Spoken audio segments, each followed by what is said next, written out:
Good day, folks. This is Craig Judy at Green Pastures Farm. And today I'm just moving the bulls onto a new strip here and the steers.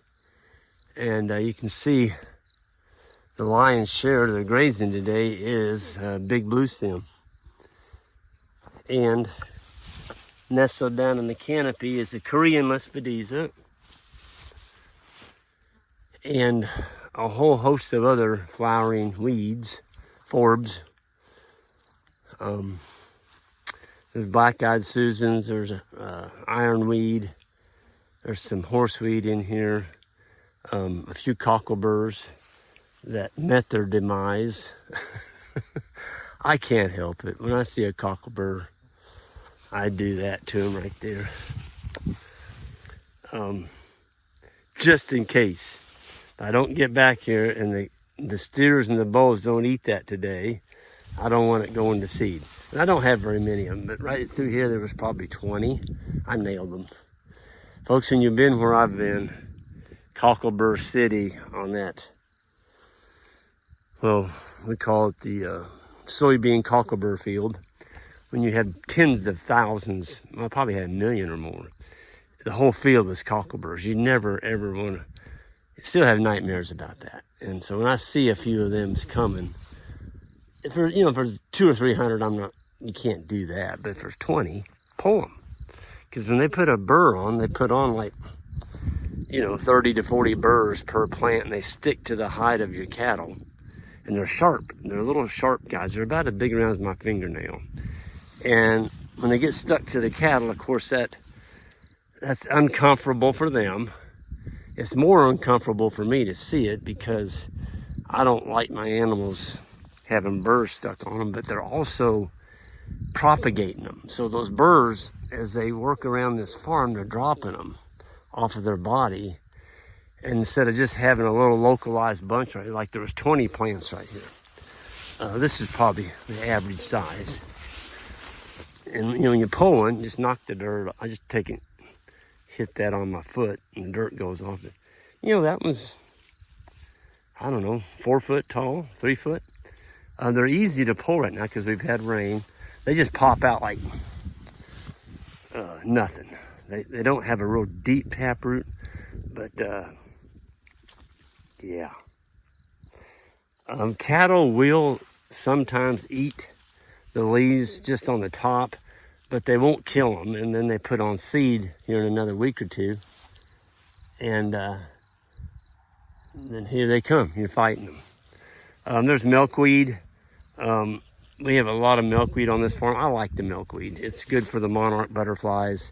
And the cattle, they'll eat some of it. People say that it is toxic to livestock. I guess it would be if you gave them a full diet of it and that's all they had to eat was milkweed, maybe. But, look at this. That's just beautiful Korean Lespedeza all mixed through here. That's 2 pounds a day gain type forage right there. And then you add in this beautiful big blue stem. I tell you what. Yeah. Now, I had a subscriber tell me that I ought to try and get some cup plant, spelled C-U-P-P-L-A-N-T. Cup plant is a really good companion grass, forb, prairie type forb with big blue stem. And I'm not sure, I know I'm gonna massacre your name, Stefan Sabrowski from Canada.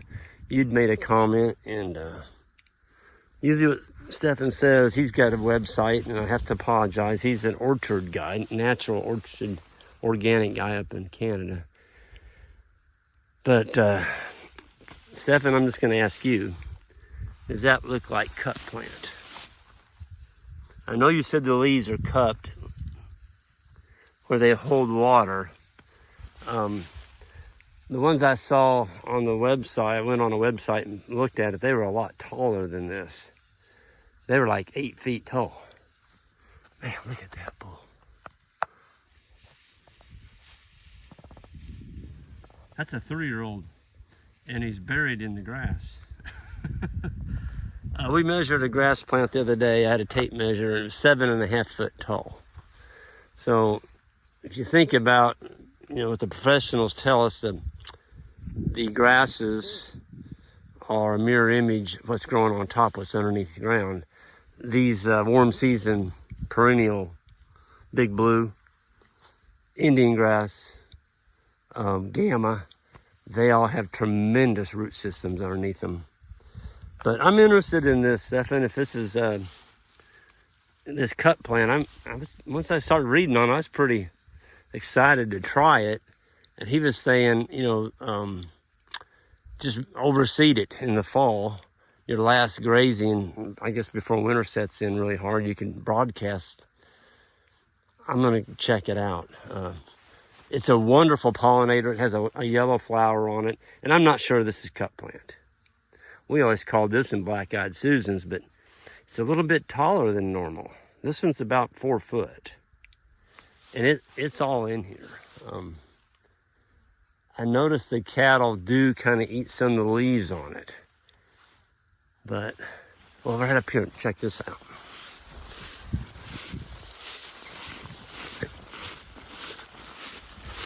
Yeah, here's a bunch of it. It seems to grow in well with the big blue stem. It's a companion plant almost. See, here's some of it. Now see, that one's different. That doesn't have the black. I'll be darned. Oh, it's got a really cupped leaf on it. I wonder if this is the one he's talking about. Stefan, I'm leaning on you. You can tell everybody what I'm looking at here. Look at the pollinators on there. Bumblebees. There's honeybees. There's some beetles on there. I kind of like seeing things blooming in my field, folks, because I know it's attracting the pollinators. I just wonder if that might be that cup.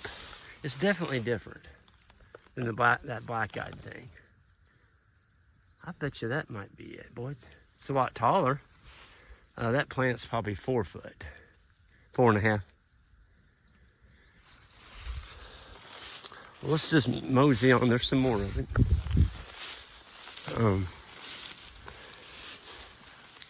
Here's the windrow. Last year, the developer had a guy come in and hay this. And there's where he raked it into a windrow right here. And it rained and rained and rained, and he never got it baled up. And so this windrow just laid here. When I say windrow, folks, I'm talking about a hay conditioner that mowed it and put it in a heap. So you can come along, you ted it, which lifts it in the air and lets the air dry it, and then you bale it. Well, it never would stop raining. And so this whole field, all this, never got baled. It got mowed, but it didn't get put into a big round bale. And, no bad vibes toward him, but I'm glad it didn't, because that means the fertility didn't leave this farm. And boy, do we have a healthy stand. My goodness. We're at August 18th. We're in winter stockpile mode, folks. And the cattle are going after the warm season grasses. And the cool seasons are really going to kick in here in a little bit. There's some bird's foot trefoil right here. Beautiful, beautiful non-bloating legume. And these bulls are just cranking weight on. And the steers. We're going to winter these steers because we need them. We've got so much grass, unlike the last 2 years. We're going to need the animals to help harvest all of our winter stockpile and extra grass that we have now with this new farm. And so we're going to have some really nice, high-quality grass-finished beef next spring, probably around the end of May, middle of June. These dudes are going to be some really fine eating experience for somebody's family. And you get to see what they eat every day, folks. Just remember this. You eat what your animals eat. If your animals eat junk, well, then you're eating junk. And some of the stuff they're feeding livestock now, they're talking about just because it's got a lot of energy and a lot of sugar, they're feeding them candy and waste candy from these big factories. And, you know, come on. They're herbivores. They're designed to eat forage, not lollipops. So this is their lollipop right here. Beautiful forage grown by sunlight and water and minerals from the soil, fed by all the healthy microbials, soil life that's propagating all this stuff. And folks, when you all get ready to buy livestock, just look for the hides on these animals. They should look like that. They should look like that. If they don't have a nice, oily, shiny hide on them like that, that means they're probably not excelling in their environment. Okay? And they're just not performing as well. Boy, here's one. What's this? This is a bull. It's got to be. Yeah, that's a bull. Whew. 343. I see he's a yearling, so he's still got another year. He is a dude. Nice, slick, fat. Big boosted, fattened animal. That's what he is. There's 60 of them in here. The other are over the top of that hill. But it's just nice to see your animals thriving in their natural environment. It's the way they were developed for. And, you know, the largest landowner in the United States now really thinks that we need to get rid of these things and use technology, you know, lab with a guy in a white coat, test tubes, and growing synthetic meat to feed the populace. I'm sorry. I'm not going to get on that train. You can do that if you want, mister, but this creates happy, healthy animals, and healthy animals to healthy people and a healthy environment. So if he wants to completely get rid of all the cattle. And he said in his book, he wants to absolutely take all the animals off the face of the earth. Well, what are you going to do with this land? It's going to grow up. It's not going to harvest slow range anymore. And now you got this huge landscape that's not producing any food. And you got these people in lab coats sitting behind a desk pushing buttons. And a robot is putting together a potion to feed your family. Huh. No, I don't think I want to sign up for that. I thought it was interesting. There's one synthetic meat company in Silicon Valley. They just went bankrupt.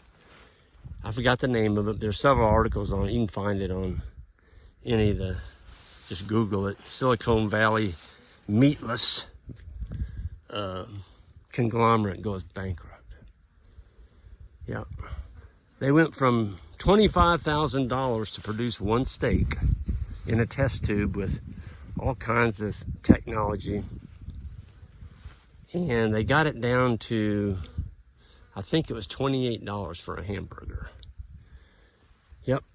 And oh yeah, we're gonna ramp this up. Like, how many people want to eat a test tube hamburger that costs you $28, that's filled full of chemicals and a whole host of other things we don't even know? It was grown in a test tube. You think we have bad health now? Wait till the populace is fed that crap. Our healthcare system won't be able to keep up with all the sick, dying people. I mean, come on, folks. I know maybe I'm getting a little bit out there, but we better speak up.